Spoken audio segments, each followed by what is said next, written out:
स्थानीय निर्वाचनको मत परिणाम सार्वजनिक हुने क्रम जारी। कांग्रेस 250 बढी पालिका जितेर पहिलो स्थानमा, एमाले 150 बढी तह जित्दै दोस्रोमा।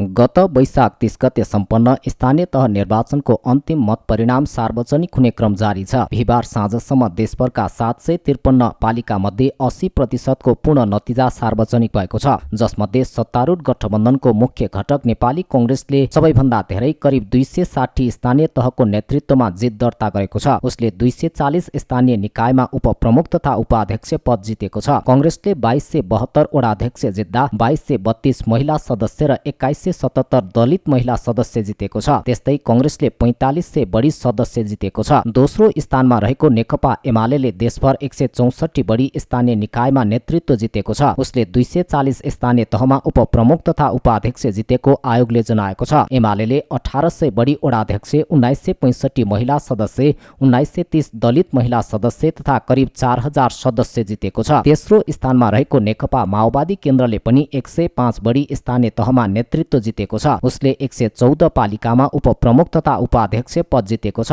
माओवादीले 950 बढी वडा अध्यक्ष, करिब 900 महिला सदस्य, 900 दलित महिला सदस्य, 1600 बढी सदस्य जितेको आयोगको भनाइ छ। बिहिबार साँझसम्म नेकपा एमालेबाट विभाजन भएको एकीकृत समाजवादीले करिब 15 स्थानीय तहमा नेतृत्व जितेको छ। उसले 20 स्थानीय तहमा उपप्रमुख तथा उपाध्यक्ष समेत जितेको छ। जनता समाजवादी पार्टीले 16 स्थानीय तहको नेतृत्व जित्दा सोही संख्यामा उपप्रमुख तथा उपाध्यक्ष समेत जितेको छ। उसले 200 बढी वडा अध्यक्ष, 200 बढी महिला सदस्य र दलित सदस्य तथा 400 सदस्य समेत जितेको छ। स्थानीय निर्वाचनमा स्वतन्त्र उम्मेद्वारले समेत करिब 15 स्थानीय तहमा नेतृत्व जितेका छन्। सोही संख्यामा स्वतन्त्र उम्मेद्वारले उपमेयर तथा उपाध्यक्ष समेत जितेका छन्। राप्रपाले 2 स्थानीय तहमा नेतृत्व जितेको छ। जनमोर्चा र नेमकिपाले 1-1 स्थानीय तहमा नेतृत्व जितेको निर्वाचन आयोगले जनाएको छ। स्थानीय तह निर्वाचनको 80% मत परिणाम सार्वजनिक। गणना स्थलमा कानुन विपरीतका गतिविधि गर्नेलाई पक्राउ गर्न निर्देशन। निर्वाचन आयोगले स्थानीय तह निर्वाचनको 80% मत परिणाम आइसकेको बताएको छ। आयोगले बिहिबार गरेको नियमित पत्रकार सम्मेलनमा बोल्दै आयोगका प्रवक्ता शालिग्राम शर्मा पौडेलले 80% स्थानीय तहको मत परिणाम आइसकेको बताएका हुन्। उनले हालसम्म 570 स्थानीय तहको निर्वाचन परिणाम आइसकेको बताए, जसमध्ये प्रमुखमा 174, उपप्रमुखमा 174, अध्यक्षमा 396, उपाध्यक्षमा 396, वडाध्यक्षमा 5659, महिला सदस्यमा 5653, दलित महिला सदस्यमा 5556 र वडा सदस्यमा 1295 गरी कुल 29303 जना उम्मेद्वार निर्वाचित भइसकेको आयोगले जनाएको छ। हालसम्म 570 स्थानीय तहको निर्वाचन परिणाम निर्वाचन आयोगको प्रणालीमा प्रविष्टि भइसकेको छ। हालसम्म प्रमुखमा 174, उपप्रमुखमा 174, अध्यक्षमा 396, उपाध्यक्षमा 396, वडा अध्यक्षमा 5659, महिला सदस्य 5653, दलित महिला सदस्य 5556 र वडा सदस्य 1295 गरी कुल 29303 जना उम्मेदवार निर्वाचित भइसकेका छन्। हाम्रो 35221 कुल पदाधिकारी निर्वाचित हुनुपर्नेमा करिब 80% को हाराहारीको परिणाम आइसकेको छ।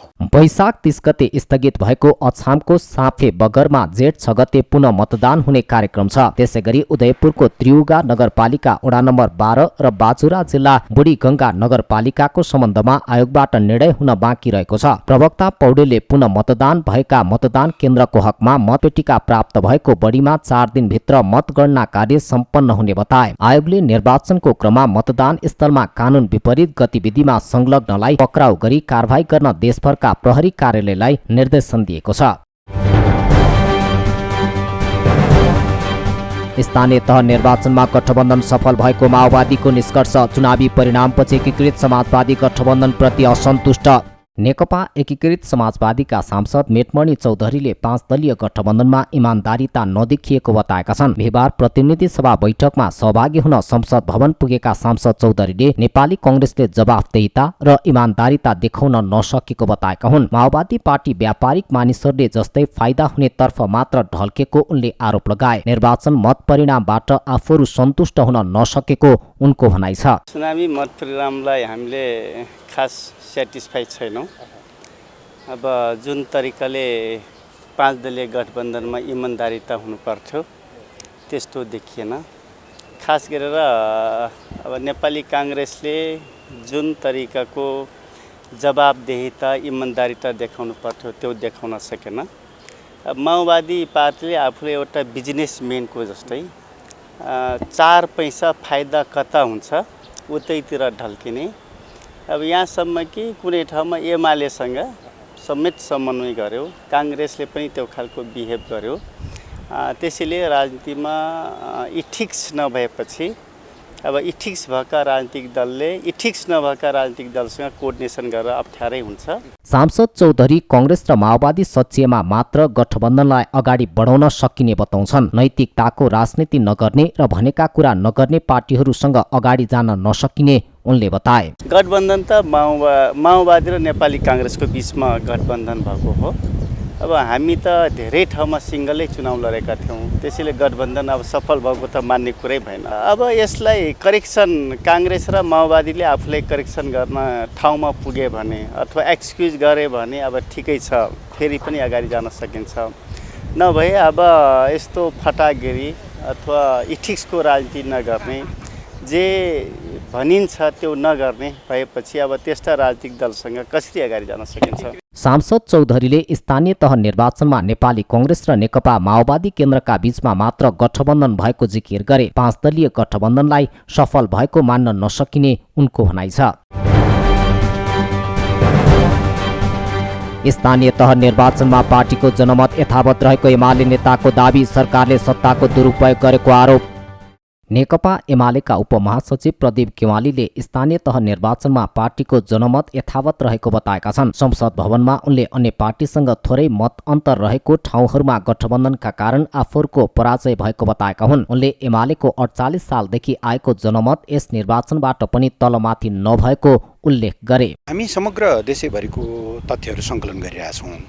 अब हाम्रो समग्र जनमत चाहिँ यथावत छ हैन, तर अब 500-1000 को प्रतिस्पर्धामा रहेका ठाउँहरूमा एउटा अर्को पार्टी थपिँदा बित्तिकै त्यसले परिणाममा त फरक पार्ने भयो।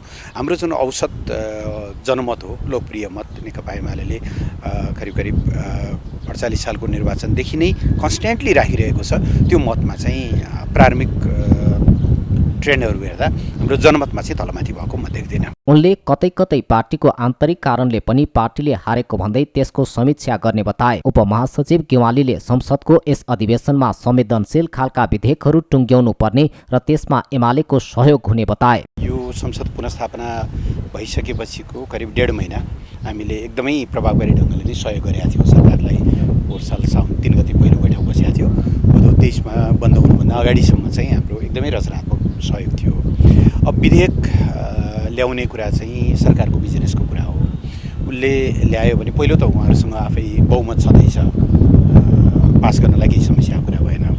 दोस्रो, यदि हाम्रो सहयोग चाहनु भएको भनेदेखि हामीसँग तदनुरूप परामर्श हुनु पर्यो।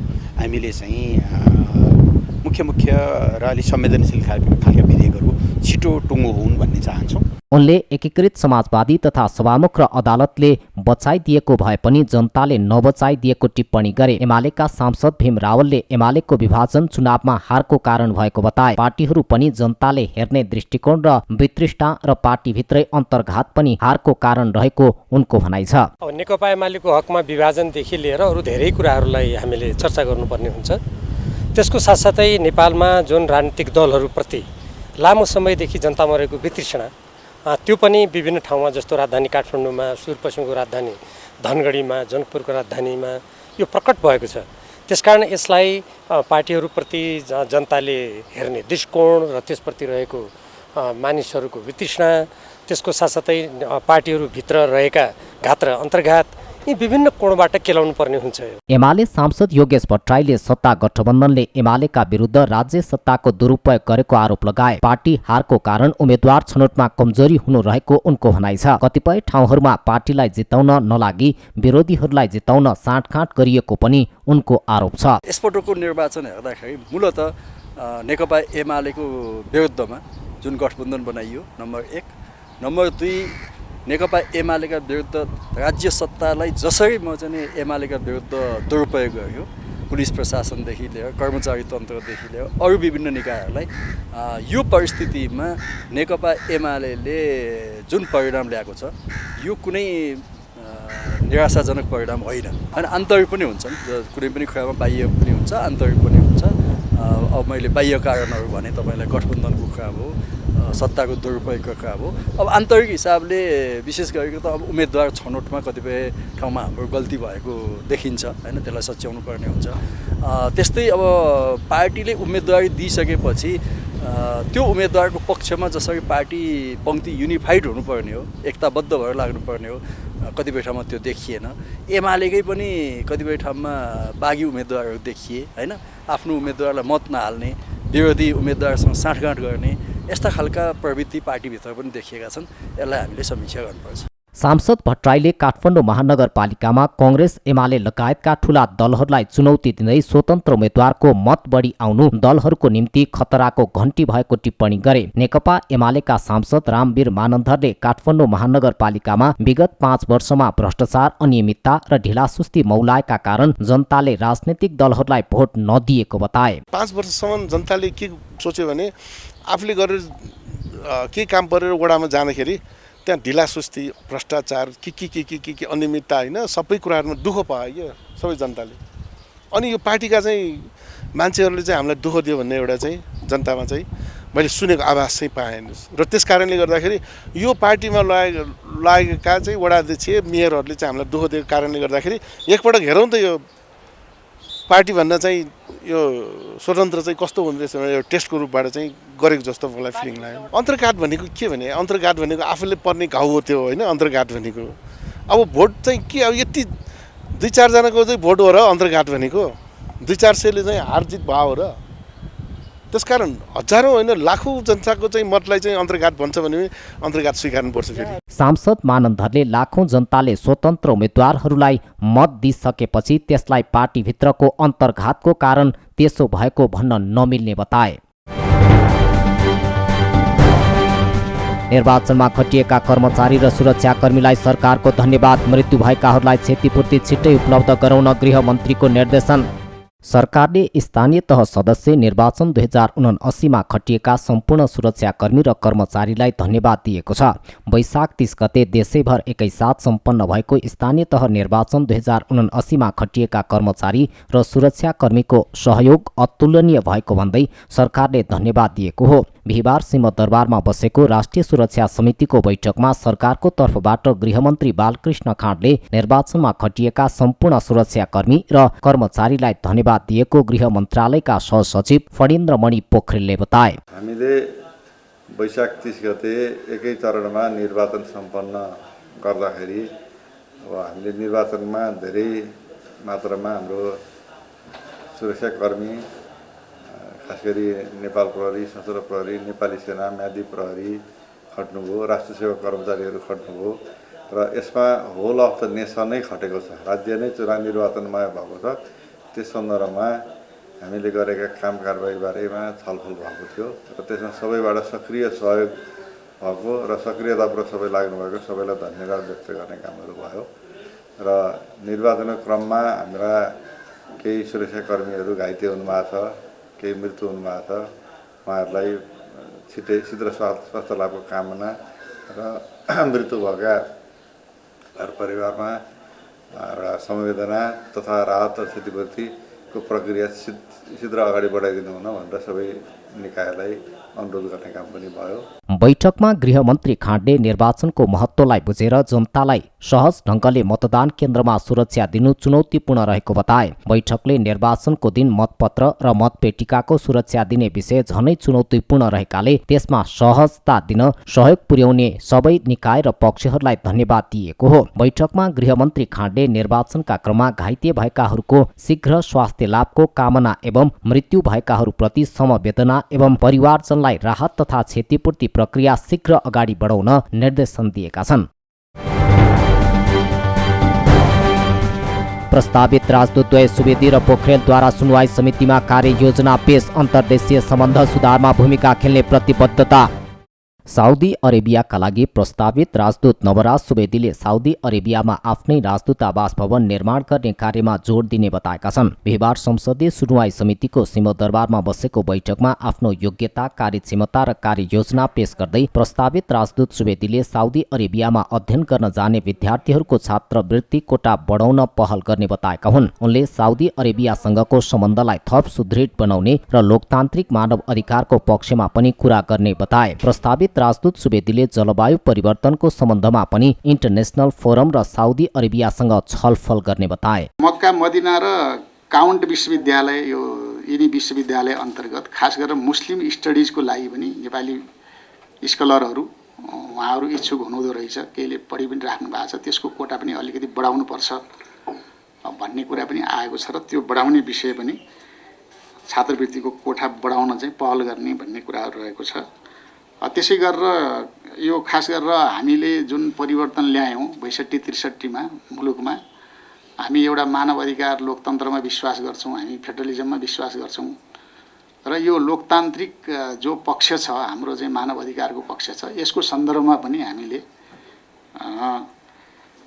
त्यस्तै गरेर यो जलवायुसँग जोडिएका कुराहरू पनि इन्टरनेसनल फोरमहरूमा चाहिँ जानकारी गराउँदै जान्छौँ। हामीले सबैतिर गराउने क्रममा साउदीमा पनि हामीले जानकारी गराउने हाम्रो कार्ययोजना रहेको छ। त्यस्तै अस्ट्रेलियाका लागि प्रस्तावित राजदूत कैलाशराज सुवेदीले दुवै देशको उच्च स्तरीय भ्रमण गराउन पहल गर्ने बताए। उनले व्यापार अभिवृद्धि र लगानी अभिवृद्धिका बारेमा विशेष पहल गर्ने योजना रहेको पनि उल्लेख गरे। प्रस्तावित राजदूत पोखरेलले नेपाल र अस्ट्रेलिया बीच सिधा वायु सेवाको बारेमा पनि विशेष पहल गर्ने बताए। उनले पर्यटकहरू र नेपाली विद्यार्थीहरूलाई यसले धेरै सहयोग पुग्ने अपेक्षा राखेको बताए। उनले अस्ट्रेलियाले केही देशहरूमा विद्यार्थीहरूलाई कृषिमा भिसा दिइरहेकोले नेपाली विद्यार्थीलाई पनि विशेष पहल गर्ने बताए। दुवै देशले चाहिँ अब यो भिजिटहरू अलिकति कमै देखिन्छ, हाई लेभल भिजिटहरू। अब यो भिजिटहरू र यो सम्पर्क, यो मेकानिजमहरूको बैठक चाहिँ निरन्तर भइरहनु पर्ने जरुरी हुँदो रहेछ, यो सम्बन्धलाई हाम्रो निरन्तरता कायम राख्नको लागि। त्यस कारणले त्यसमा अलिकति फोकस गर्नुपर्ने छ र यो अब इमिडिएट चाहिँ दोस्रो यो बाइलाटरल मेकानिजमको कन्सल्टेटिभ मेकानिजमको बैठक चाहिँ यो अस्ट्रेलियामा गर्नुपर्ने छ 22 मई। त्यसमा म अब यो नियुक्ति भएर गएको अवस्थामा त्यसमा फोकस गर्नुपर्ने, त्यसमा लाग्नुपर्ने स्थिति छ। र अर्को, मैले अमेरिकामा हुँदा पनि यो उसको विषयमा मैले कन्टिन्यू मिटिङहरू गराएको र यसको अनुभव पनि भएको हुनाले यो trade and investment framework agreement भन्ने टिफा भनिन्छ, त्यसमा चाहिँ बसेर दुवै देशको गभर्मेन्टहरू र प्राइभेट सेक्टर पनि बसेर, प्राइभेट सेक्टर त बस्दैन तर त्यही अवसरमा प्राइभेट सेक्टरलाई पनि बोलाइन्छ, त्यो बसेर चाहिँ कसरी हामी व्यापार अभिवृद्धि गर्ने, कसरी लगानी अभिवृद्धि गर्ने भन्ने कुरा निरन्तर रूपमा हामी चाहिँ सही गर्नु यो छलफल गर्नको लागि हामीले एउटा यो मेकानिजम बनाउनु पर्ने आवश्यकता महसुस गरेर मैले त्यसमा अलिकति फोकस गर्ने आफ्नो विचार गरेको छु। प्रस्तावित राजदूत पोखरेलले अस्ट्रेलिया आसपास रहेका ससाना, भानुआटु, टुभालु, सोलोमन आइसल्यान्ड र सामोआ जस्ता राज्यका विद्यार्थीहरूलाई नेपालमा अध्ययनका लागि केही छात्रवृत्ति लिएर सम्बन्ध विस्तार र सुधार गर्ने योजना रहेको समेत बताए। शिक्षा, विज्ञान तथा प्रविधि मन्त्रालयका सचिव यादव प्रसाद कोइरालाले जेठ 5 गते भित्र नै सबै विद्यार्थीको हातमा पाठ्यपुस्तक पुग्ने दावी गरेका छन्। करिब 6 महिना अघि नै कर्णाली प्रदेशमा पाठ्यपुस्तक पुगिसकेको र अन्य ठाउँहरूमा भने जेठ 5 गते विद्यार्थीको हातमा पुस्तक पुग्ने बताएका हुन्। उनले वैशाखमा पुस्तक छाप्ने योजना रहे पनि स्थानीय तह सदस्य निर्वाचनका कारण मतपत्र छाप्ने कार्यमा प्राथमिकता दिनुपर्ने भएकाले पुस्तक छपाई कार्यलाई घटाएको बताए। उनले बीचमा युक्रेनमा भएको युद्धको कारणले सप्लायर्सले कागज सहितका अन्य सामान ल्याउन नसक्नुले पनि केही ढिला हुन गएको बताए। शिक्षा सचिव कोइरालाले समयमै पाठ्यपुस्तक सम्बन्धित ठाउँमा पठाएकोले समयमै सबै विद्यार्थीको हातमा पाठ्यपुस्तक पुग्ने बताए। हामी वैशाखमा किताब छाप्ने अलरेडी हाम्रो प्लान थियो र त्यो फाइनल थियो। वैशाख 1 गतेबाट हामी किताबहरू वितरण गर्ने पनि फाइनल स्टेजमै पनि थियौँ। बीचमा युक्रेनमा भएको युद्धको कारणले गर्दा अवधिमा सप्लायरले सामान ल्याउन सकेनन्, कागजहरू। त्यो यहाँ मात्रै नभएर चाहिँ निजी मिडियाले सुत्दा पनि के भन्यो भने कागजको अभावको कारणले गर्दा अवधिमा चाहिँ हाम्रो अब छाप्न नसक्ने अवस्था भनेर उनीहरूले आफैले भन्यो चाहिँ निजीले, यो त सरकारको, यो त टेन्डर गरेको हुन्छ। टेन्डर गरेको कारणले गर्दा अवधिमा सप्लायरले सामानै भेटेन। दोस्रो त भेटेका सामानहरू पनि अहिले झन्नै 50% बढेर चाहिँ त्यो सामानहरू चाहिँ कहीँ भेटेको पनि 50% बढेर भेटियो भन्ने कुरा पनि सुनेको थियो। तर त्यो सप्लायरले ल्याउन सक्ने, जोसित सम्झौता गरेको थियो, सम्झौता गर्न सक्ने ठाउँबाट ल्याउन सकेको थिएन। तेस्रो भनेको चाहिँ त्यो कागजातहरू आउँदा आउँदै हामी बिचमा यो वैशाख हामी छापिसक्दथ्यौँ।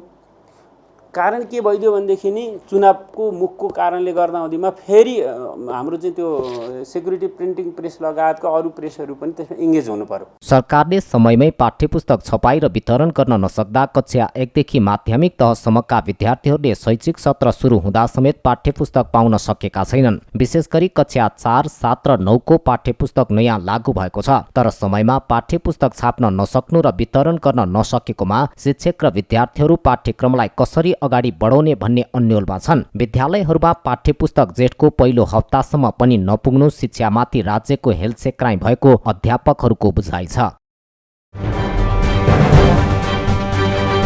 र तरलता अभावको समस्या समेत समाधान गर्ने बजेट ल्याउन सांसदहरूको सरकारलाई सुझाव, कृषि र पर्यटन प्राथमिकतामा राख्न जोड।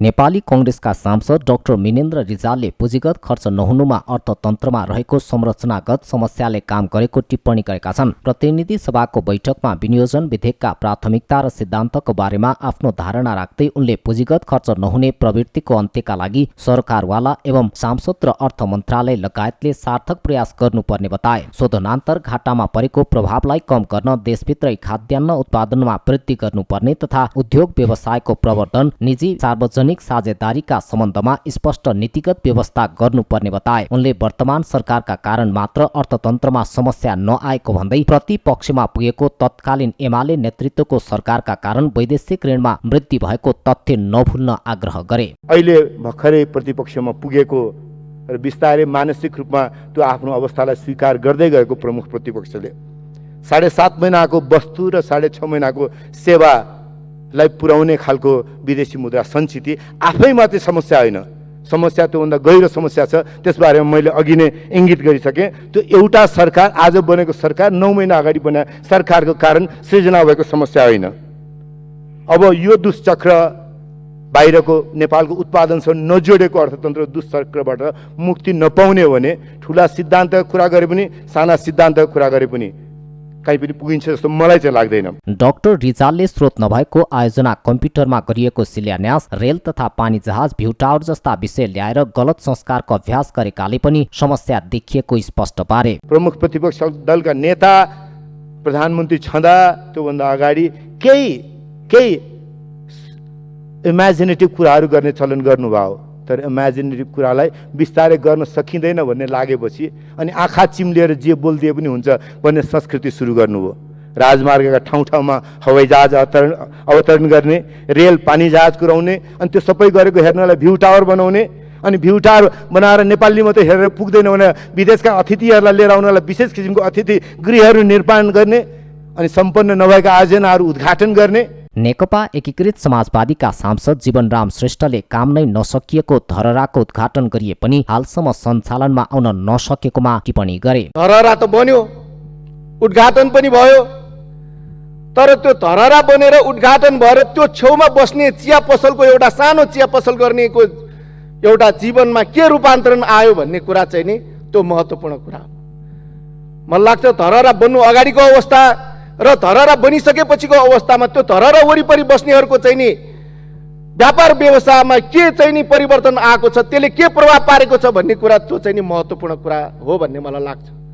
त्यसैले आजसम्म पनि एकजना कोही त्यो धरहरामा चढ्न पाएको छैन। झन्डै एक वर्ष भयो यो उद्घाटन भएको। माओवादीका सांसद शक्ति बहादुर बस्नेतले कृषि क्षेत्र निर्वाहमुखी भएको बताएका छन्। विश्व महामारी, विश्वको विभिन्न क्षेत्र तथा मुलुकहरूमा देखिएको तनावले अर्थव्यवस्थालाई प्रभावित पारेको उनको भनाइ छ। क्षेत्रगत रूपमा हेर्दाखेरि हाम्रो कृषि क्षेत्र अहिले पनि भनिराखेका छौँ निर्वाहमुखी छ। करिब दुई तिहाई को निर्भरता रहेको कृषि क्षेत्रबाट 1/4 जिडिपीमा योगदान हुने स्थितिले के स्पष्ट गर्दछ त भने हाम्रो कृषि क्षेत्र मूलतः निर्वाहमुखी छ। निर्वाहमुखी हाम्रो कृषि क्षेत्र छ। करिब जिडिपीमा 1/3 योगदान गर्ने रेमिटेन्सको क्षेत्र उपभोगमुखी छ। 15% जो उद्योग क्षेत्रको जिडिपीमा योगदान छ कच्चा पदार्थ आयातित गरेर हामी उद्योग सञ्चालन गरिराखेका छौँ। राष्ट्रिय जनमोर्चाका सांसद दुर्गा पौडेलले आत्मनिर्भर अर्थतन्त्रको विकास गर्ने, अर्थतन्त्र निर्माण गर्ने गरी बजेटको प्रबन्ध गर्न र विदेशमा रहेका नेपाली नागरिकलाई मतदानमा भाग लिन पाउने व्यवस्था गर्न माग गरे। विदेश स्थित नेपालीहरूलाई देशमा हुने आम निर्वाचनमा आफू रहेको देशबाट भाग लिने अधिकार छ, उनीहरूले अहिलेसम्म आफ्नो त्यो अधिकार प्रयोग गर्न पाइरहेको छैन। सर्वोच्च अदालतले त्यो अधिकार प्रयोग गर्न दिने निर्देशन गरेको छ भने निर्वाचन आयोगले आफूले त्यो व्यवस्था गर्न तयार रहेको कुरा पनि सर्वविदितै छ। त्यो स्थितिमा जनताको जनप्रतिनिधि संस्था नेपाल सरकार त्यसको लागि तयार नहुनु दुःखको कुरा हो। नेपाल मजदुर किसान पार्टीका सांसद प्रेम सुवालले अमेरिकी सहयोग परियोजना एमसीसी ठिक नभएको तर्क गरे। सभामुख महोदय, सरकारले चातुर्यपूर्वक एमसीसी सम्झौता पास गरेको ठान्नु होला, तर यसले देशको हित गरेको छैन। माननीय सदस्य मन्त्री ज्ञानेन्द्र बहादुर कार्कीजीले यो सम्झौता अध्ययनै नगरी प्रधानमन्त्री बाबुरामदेखि सबै प्रधानमन्त्रीले सुरु गर्नुभएकोले पास गरेको भन्नुभयो। त्यसकारण यो ठिक छैन र सभामुख महोदय, यस अगाडि नेपालका प्रधानमन्त्रीहरू दिल्ली जानुहुँदा नेपालको कुनै घुम्ने हो कि भन्ने चिन्ता हुन्थ्यो। यसपालि लुम्बिनीमा भारतीय प्रधानमन्त्री मोदी पुग्नुभयो र नेपालको अरुण 4 घुम्यो। नेकपा एमालेका सांसद विद्या भट्टराईले चालु आर्थिक वर्षको 10 महिनामा 15 खर्ब रुपियाँ बराबरको आयात हुँदा निर्यात त्यस अनुसार हुन नसकेको तथ्य पेश गर्दै निर्भरतामुखी अर्थतन्त्रलाई आत्मनिर्भर बनाउनु पर्ने बताइन्। 10 महिनामा लगभग 15 खर्ब बराबरको आयात हुँदा 1.5 खर्बको निर्यात हुन पनि गाह्रो भएको सवाल आजको प्रमुख चुनौती हो। कृषिको पकेट क्षेत्र निर्धारण गरियो। पूर्वाधार र बजारको सुनिश्चिततामा सरकारले प्राथमिकता निर्धारण गर्न नसकेको कारण 38% आयात वृद्धि भएको छ भने व्यापार घाटा 34.5%ले बढेको छ। यो अवधिमा 37 अर्बको चामल, 27 अर्बको तरकारी साथै 17 अर्बको फलफुल आयात गरेको छ। लोकतान्त्रिक समाजवादी पार्टीका सांसद एकवाल मियाले चुरिएको संरक्षण गर्न तथा समानुपातिक बजेटको प्रबन्ध गर्न तथा विकास निर्माणको कामलाई प्रभावकारी बनाउने गरी नीतिगत व्यवस्था गर्नुपर्ने बताए। तराई बचाउनको लागि चुरेको संरक्षण गर्नुपर्छ। चुरे संरक्षण हुन सकेन भने हामी मधेसलाई तराईलाई कुनै हालतमा बचाउन सक्दैनौँ। त्यसकारण म गत वर्ष पनि मैले भनेका थिएँ कि यो मानव रहितको चुरे संरक्षण र व्यवस्थित बसोबास एकदम नितान्त आवश्यक जरुरी छ। चुरे पानी रिचार्ज हुने ठाउँ मधेसको लागि तराईको लागि चुरे नै हो। सांसद दिव्यमणि राज भण्डारीले नेपालको विदेशमा धेरै लगानी बढ्न थालेको बताए। उनले नेपालमा विदेशी लगानी आउने भन्दा विदेशमा नेपालीको लगानी जाने क्रम बढेको गुनासो गरे। शेयर बजारमा उत्साह आउने गरी आगामी आर्थिक वर्षको बजेट आउनुपर्ने सांसद तथा उद्योगी विनोद चौधरीले बताएका छन्। उनले शेयर बजारमा धेरै लगानीकर्ताले आफ्नो पैसा गुमाइरहेको अवस्थामा उत्साह आउने गरी बजेट आउनुपर्ने उनले बताएका हुन्। विनियोजन विधेयकको सिद्धान्त तथा प्राथमिकता बारेको छलफलमा बोल्दै उनले तरलता अभावको समस्या समेत समाधान गर्ने बजेट चाहिएको बताए। सांसद चौधरीले लगानी गर्न चाहनेले बैंकबाट पुँजी पाउन सक्ने अवस्था हुने गरी सरकारले आफ्नो नीति ल्याउनु पर्नेमा जोड दिए। त्यस्तै अर्थ मन्त्रालयको विषयमा बजेटको बेला बाहेक कहिले पनि अर्थतन्त्रको छलफल हुन नसकेकोमा चौधरीले चिन्ता व्यक्त गरे। अरू बेला अर्थतन्त्र कता गइरहेछ भनेर गम्भीरतापूर्वक छलफल नगर्ने हाम्रो मानसिकता र कहिले कोभिड त कहिले युक्रेन र रसियाको युद्ध जस्ता विभिन्न कुराहरूको आडमा मुलुकले भोगेको अत्यन्त गम्भीर विमतिलाई लुकाउने, जस्टिफाई गर्ने त्यो पुरानो प्रवृत्तिको निरन्तरताको फलस्वरूप अझै पनि मुलुकको अर्थतन्त्र त्यस्तै गम्भीर स्थितिमा उभिएको छ। हाम्रा डेभलपमेन्ट बजेट इम्प्लिमेन्ट गर्ने हाम्रो एडमिनिस्ट्रेटिभ प्रशासकीय क्षमता अत्यन्तै ह्रास भयो है भन्ने कुरा पटक पटक 10औं वर्षदेखि यसै रोस्ट्रममा उभिएर हामी जस्ता मान्छे बोल्दैछौँ। यो साल त झन् त्यो घट्दा घट्दा जेठ 4 गतेसम्म केवल पुँजीगत बजेट 31% झरेको स्थिति छ। पुँजीगत बजेट अहिलेसम्म 31% मात्र भएको र त्यो सधैँ यस्तै रहेको बताए। थोत्रो गाडीमा ड्राइभर फेर्दैमा त्यसको रफ्तारमा फरक नपर्ने भन्दै चौधरीले अहिलेको अर्थतन्त्र पनि त्यस्तै रहेको उल्लेख गरे। उनले अर्थमन्त्री र अर्थतन्त्रको विषयमा यस्तो टिप्पणी गरेका हुन्। उनले नेपालको युवामा नैराश्यता देखिएको बताए। विभिन्न प्रकारका प्रयोगले थोत्रो भइसकेको गाडीको ड्राइभर बदलिँदैमा गाडीले तीव्र रफ्तार चाहिँ समात्दैन। अहिलेको हाम्रो अर्थतन्त्रको व्यथा पनि त्यही नै हो। वर्तमान अर्थमन्त्रीलाई वा वर्तमान सरकारलाई कुनै पनि दोष दिनुको कुनै अर्थ छैन। यो सरकारले अहिलेसम्म बजेटसम्म पनि पेश गर्न पाएको छैन र मलाई आशा छ कि यिनै कुराहरूको पृष्ठभूमिमा र केही गम्भीर कुराहरू म फेरि यहाँ उठाउन गइरहेको छु, त्यसको पृष्ठभूमिमा अर्थमन्त्रीज्यूले गम्भीरताका साथ यी इस्युजहरूलाई सम्बोधन गर्ने प्रयास गर्नुहुनेछ। युवाहरूलाई शिक्षा दिनको लागि सरकारले सक्दैन र निजी क्षेत्रसँग सरकार मिल्न पनि नसक्ने अवस्थामा उनको चासो थियो। उनले 43 अर्ब रुपियाँ विदेश पढ्नको लागि पैसा गइरहेको तर्फ सरकारको ध्यानाकर्षण गराए। युवामा नयाँ उत्साह पलाउने र सन्देश जानुपर्ने सबैको धोको रहेकाले त्यसलाई ध्यान दिनुपर्ने उनको भनाइ छ। प्रतिनिधि सभामा फेरि पनि नेकपा एमालेका सांसद डाक्टर भीम रावलले एमसीसीको विषयमा प्रश्न उठाएका छन्। गत मंगलबारदेखि जारी आर्थिक वर्ष 2079-80 को बजेटको विनियोजन विधेयकको सिद्धान्त तथा प्राथमिकतामाथिको छलफलमा बोल्दै डाक्टर रावलले व्याख्यात्मक टिप्पणी सहित बहुमत सांसदले पारित गरिएको भनिएको अमेरिकी परियोजना मिलेनियम च्यालेन्ज कर्पोरेसन एमसीसी कम्प्याक्टको विवादास्पद प्रावधान सच्याइएको प्रमाण खोइ पेश गरेको भनेर प्रश्न गरेका हुन्। संसदको यस अधिवेशनको आरम्भमा नै एमसीए नेपालको कार्यालय सञ्चालनको जिम्मेवारी रहेको अर्थ मन्त्रालयका मन्त्रीले आरम्भमा नै शिर ठाडो गरेर एमसीसीसँगको सम्झौताका नेपालको राष्ट्रिय हित, स्वाधीनता र संविधान विपरीतका प्रावधान व्याख्यात्मक टिप्पणी अनुरूप एमसीसीले पत्र लेखी संशोधन भएको जानकारी गराउनुहोला भन्ने अपेक्षा गरेको थिएँ। तर त्यसो हुनु त परै जाओस्, नेपाल सरकारले अमेरिकालाई पठाएको पत्र समेत संसदलाई जानकारी गराइएन। त्यो पत्र अविलम्ब संसदलाई जानकारीका लागि पेश गरियोस्। यसको साथसाथै भर्खरै सम्पन्न स्थानीय तहको निर्वाचनको सन्दर्भमा निर्वाचन आयोग स्वयंले शान्ति सुरक्षाको स्थिति सन्तोषजनक नरहेको कुरा उल्लेख गरेको छ। मैले स्वयं मेरो गृह जिल्ला अछाममा मैले जे देखेँ त्यो हेर्दा यसमा उल्लेख गरिएको स्वतन्त्र, स्वच्छ, निष्पक्ष प्रशासनलाई ती व्यवहारले खिल्ली उडाएको छ। यसतर्फ सरकार गम्भीर छ कि छैन? रावलले अरुण चौथो जलविद्युत परियोजना भारतसँग सम्झौता गरिएकोमा आपत्ति जनाएका छन्। प्रधानमन्त्रीको निर्देशनमा नेपाल विद्युत प्राधिकरणका कार्यकारी निर्देशक कुलमान घिसिङले कुनै प्रक्रिया बिना भारतसँग सम्झौता गरेको उनको आरोप छ। रावलले अरुण तेस्रो निर्माण गर्न प्राधिकरणलाई अधिकार दिएकोमा कुनै अन्तर्राष्ट्रिय प्रतिस्पर्धा र औपचारिक निर्णय बिना भारतलाई शेयर बिक्री गर्न लागि बताए। नेपालको सार्वभौमसत्तामा आधारित आत्मनिर्णयको अधिकारको धज्जी उडाउँदै हालै प्रधानमन्त्री देउवाले डौलधुरा जिल्लाको चुनावी सभामा भारत सरकारले चीनको लगानीमा उत्पादित जलविद्युत नकिन्ने र नेपालले बनाउन नसक्ने भएकोले पश्चिम सेती जलविद्युत आयोजना भारतलाई सुम्पिनुपर्ने कुतर्क सार्वजनिक रूपमा गर्नुभएको छ।